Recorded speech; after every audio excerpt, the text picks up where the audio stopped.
Bonsoir à tous. L'information du jour, c'est évidemment l'élection du nouveau président et des deux nouveaux vice-présidents de la Conférence des évêques de France. Pour en savoir un peu plus sur les trois hommes élus par leurs frères évêques, nous avons avec nous Monseigneur Bernard Potvin, porte-parole de l'épiscopat français.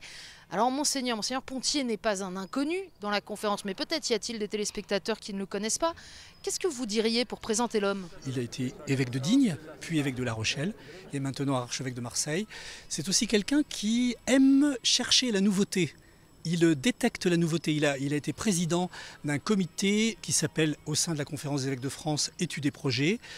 Pour résumer les choses, c'est une sorte de laboratoire qui cherche un peu les thèmes importants que les évêques doivent absolument travailler comme des thèmes qui sont incontournables pour aujourd'hui et demain.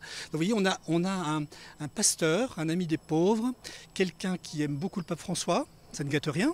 C'est quelqu'un qui cherche les orientations pastorales, qui a un humour que vous apprécierez beaucoup, l'accent méridional qui vient aussi accompagner comme ça de sa note chaleureuse les commentaires qu'il fera auprès de nos téléspectateurs. Donc voilà, je sens on accueille un pasteur et puis un homme qui a aussi déjà été vice-président de la Conférence des évêques de France de 2001 à 2007. Donc notre appareil est un peu complexe, il le connaît aussi. Alors un mot sur les vice-présidents quand même qui jouent aussi un rôle important. Un premier profil, il n'y a pas d'ordre entre les deux, vous l'avez souligné. Un premier profil, Monseigneur Pierre-Marie Carré, il était en charge de la doctrine jusque-là. Profil plus théologique, c'est un exégète? Pierre-Marie Carré, c'est l'homme simple, peut-être un peu timide, mais en même temps rigoureux dans le travail, c'est l'exégète. Et comme il est exégète de formation, il a été aussi supérieur de séminaire à Bordeaux, il a été vicaire général à Agen avant d'être l'archevêque d'Albi. C'est l'homme qui ne fait jamais les choses à moitié. Il engage toujours les choses avec méthode, avec vraiment le sens évangélique. Et je ne suis pas surpris que Benoît XVI l'ait repéré pour être secrétaire du synode spécial pour la nouvelle évangélisation. Il a accompli un travail remarquable de synthèse. C'était la mission impossible, vous savez, de concilier les différentes motions que les pères du synode peuvent produire chaque jour. Eh bien, il faut un Pierre-Marie Carré pour y parvenir. Troisième personnage, le plus jeune de ce triumvirat, Monseigneur Pascal Delannoy, évêque de Saint-Denis en France, avec un profil de gestionnaire avéré notamment, puisqu'il était à la commission financière. Une naissance en 1957, Monseigneur Delannoy quand même, soulignons-le.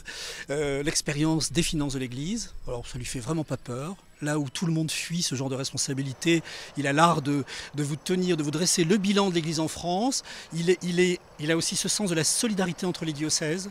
Il a beaucoup aidé à ce que se clarifient énormément de choses dans les choix pastoraux.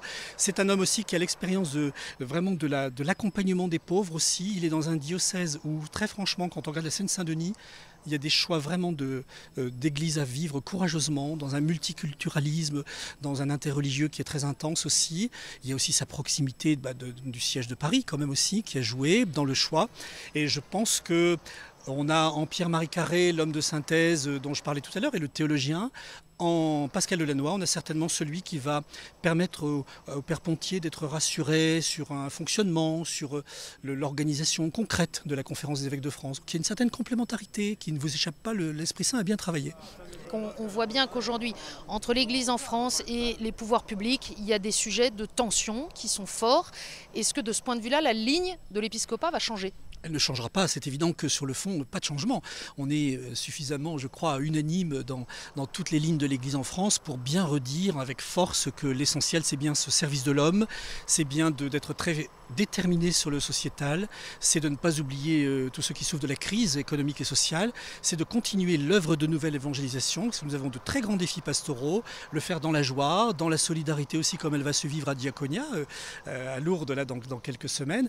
Et puis, très franchement, la ligne n'a aucune raison de changer parce que le Père Pontier n'est pas du tout un novice. Il était participant de toute la ligne précédente. Il venait très souvent rencontrer le cardinal 23 et son laboratoire dont je parlais tout à l'heure était lui-même générateur des idées nouvelles. Donc forcément, la continuité se fera. Monseigneur, merci. On vous retrouve demain et on se retrouve demain également ici avenue de Breteuil pour d'autres flashs. Ce sera le dernier jour de la session de printemps des évêques de France.